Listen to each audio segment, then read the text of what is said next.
And then moral problems. Different type of moral problems that require a particular set of rational deliberations.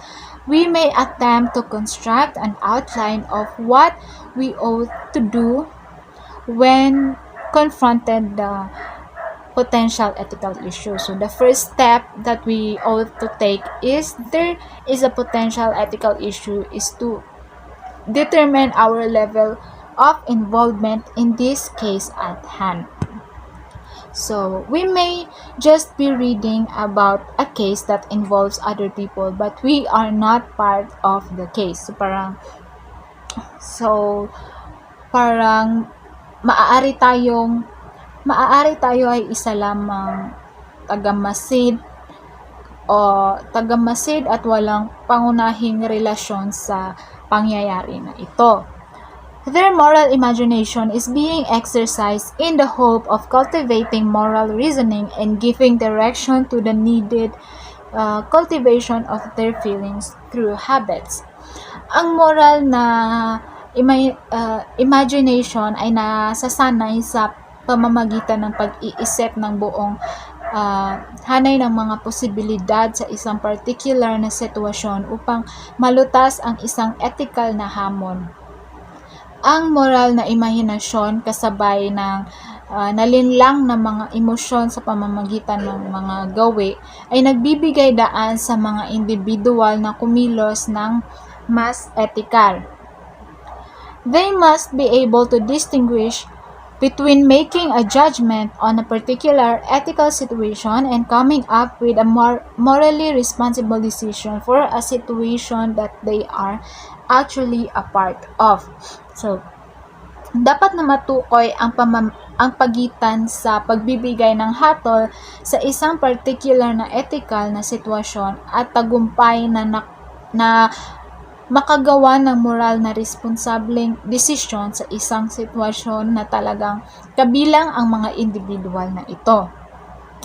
Being a moral agent specifically refers to the latter situation. We must therefore identify which activity we are engaged in, whether we are making judgment on a case that we are not involved in or we truly need to make a decision in a situation that demands that we act. Ang pagiging moral agent o individual na may abilidad na umunawa ng tama sa mali ay ang tinutukoy ng pangalawang sitwasyon. Kaya naman, dapat nating alamin ang mga aktibidad na tayo ay kabilang. After ascertaining our involvement in the potential moral situation, we then need to make sure of the facts. So the first fact to establish is whenever we are faced with a moral situation or not. So ang unang katotohanan na dapat nating alamin ay kung isang moral na sitwasyon ba ang kinakaharap natin o hindi. If the situation we are involved in truly means to be human, then we must now establish all the facts that we might have bearing on our decision. So, kung ang mga katotohanan ay hindi natin alam, dapat nating siyasatin ang lahat ng bagay na pumapalibot sa problema upang matiyak na tayo ay kumikilos ayon sa tamang impormasyon. Iwasang kumilos sa mga chismis at malaking akala sa pamamagitan ng pagpapatunay ng impormasyon at ebidensya. So, we must also identify whether an item is considered truly factual or merely hearsay or unfounded assumption and those unsupportive. So, yun, kung may katotohanan, hindi natin alam, dapat nating siyasatin ang lahat.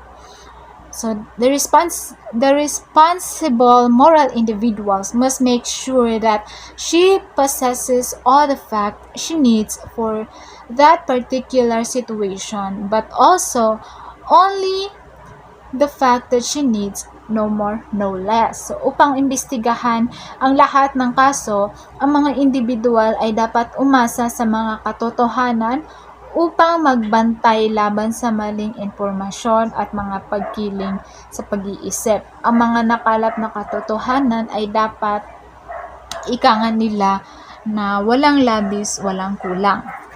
So the third step is to identify all the people who may potentially affected by the implication of a moral situation or by our concrete choice of actions.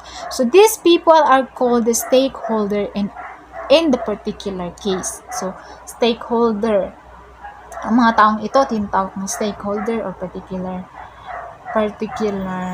na kaso, particular case. Identifying these stakeholders forces us to give consideration to people aside from ourselves. So, kadalasan ang mga pangunahing kalahok ay madaling matukoy at ang pangalawang kalahok ang madalas na hindi isinasaalang-alang. Kaya naman dapat bigyan ng konsiderasyon ang pangalawang kalahok o stakeholder. When we identify all the stakeholders, we are obliged to recognize all the other people potentially concerned with the ethical problem at hand, and those must think of reasons aside from our self-serving ones to come up with conclusions that are impartial, or in the sense that they take consideration of everyone's welfare, through still thoroughly involved.